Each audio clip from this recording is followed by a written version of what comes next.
안녕하세요. 예수의 비전 성일교회 안희한 목사입니다. 전광훈 씨가 부활절 예배 때 설교를 하면서 충격적인 얘기를 끄집어내더라고요. 나 돈 좋아해. 돈 엄청 좋아해. 성경 말씀 중에 이런 구절이 생각났어요. 바리새인들은 돈을 좋아하는지라. 여러분, 나 돈 좋아해. 엄청 좋아해. 이게 설교 시간에 목사가 할 말입니까? 여러분, 바울 사도가요 이렇게 말합니다. 내가 그리스도 예수를 본받는 자 된 것 같이 너희는 나를 본받는 자가 되라. 예수님을 닮는 모습, 그걸 보여주고 그 모습 여러분들도 따라와라. 여러분들 배워라. 이렇게 말하는 게 목회자의 모습이죠. 그런데 돈 좋아해. 엄청 좋아해. 그리고 돈 얘기만 계속 해야 되는 거예요. 얼마나 깝깝하고 안타까운 현실입니다. 성경은 우리에게 말씀하십니다. 우리가 세상에 올 때 아무것도 가지고 온 것이 없으며 또한 아무것도 가지고 가지 못하리니 먹을 것과 입을 것이 순죽 족한 줄로 알 것이니라.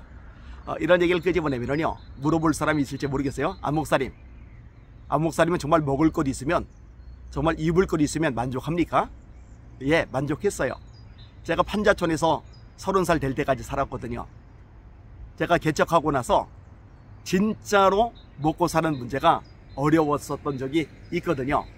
오죽하면 큰아이 분유를 먹여야 되는데 분유 살 돈이 없어가지고 분유는 안 타고 물만 먹였겠어요. 아내가 그렇게 한 거예요. 저는 그걸 모르다가 나중에 알게 된 거죠.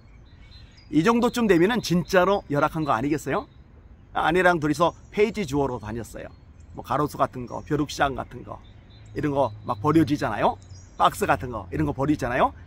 둘이 다니면서 열심히 주워요. 열심히 주우면은요 몇 박스가 돼요. 그 몇 박스 갖다 팔면은 한 6,000원 정도가 나왔던 것 같아요. 6,000원. 그게 이제 보탬이 되니까 그 일을 했던 거죠. 자, 그러면 그 무렵에 원망하고 불평하고 짜증내고 신경질내고 스트레스 받고 그러느냐? 아니요. 먹을 것과 입을 것이 순죽 족한 줄로 알 것이라. 먹을 거 있잖아요. 그래도 굶지는 않았으니까. 입을 거 있잖아요. 그래도 빨가벗고 다니지는 않았으니까. 그게 족한 줄로 아는 거죠. 말씀대로 하면 되는 거예요. 부하려 하는 자들은 시험과 올무와 여러 가지 해롭고 어리석은 정욕에 떨어지나니 그 사람으로 파멸과 멸망에 빠지게 하는 것이라. 돈을 사랑함이 일만하게 뿌리가 되나니 이것을 탐내는 자들은 미혹을 받아 많은 근심으로써 자기를 찔렀도다. 이게 성경의 가르침입니다. 전광훈 씨는 이 돈 때문에 망할 거예요. 돈만 끌어모으는데 욕심이 돼 있는 것, 반드시 이 부분에 대해서 심판이 임할 겁니다. 발람이라는 사람이 있어요. 이 발람은 선지자입니다. 하나님이 특별한 능력을 주셨어요. 이 발람이 축복을 해주면은 축복을 받는 사람이 복을 받는 거예요. 이 발람이 저주를 하면은요, 이 발람이 저주하는 대상들이 저주를 받는 거예요. 그러니까 얼마나 대단합니까? 모압 왕 발락이 신하들 보내는 거예요. 금은보화 실려 같이 보낸 거예요. 와서 이스라엘을 저주해주면은 이 금은보화 주고 높은 자리 주겠다고 제안을 합니다. 하나님이 기뻐하지 않으세요. 자, 발락이 포기를 안 합니다. 더 높은 신하들에게 더 많은 재물을 안겨가지고 보내는 거예요. 더 높은 자리를 제안하는 거예요. 발람이 헷갈리면 안 되죠. 왜냐? 하나님의 뜻은 명확합니다. 이스라엘은 복을 받은 자들이에요. 저주만 안 돼요. 그럼 하나님의 말씀을 명확히 알았으니까 이제 헷갈리지 말고 그냥 돌려보내야 되는데 하나님께 한번 여쭤보겠다고 마음이 이미 넘어간 거죠. 결국 발람은 발락을 따라갑니다. 발락 있는 곳으로 갑니다. 그러나 이스라엘을 저주하지 못해요. 하나님 그 입을 틀어 막으시거든요.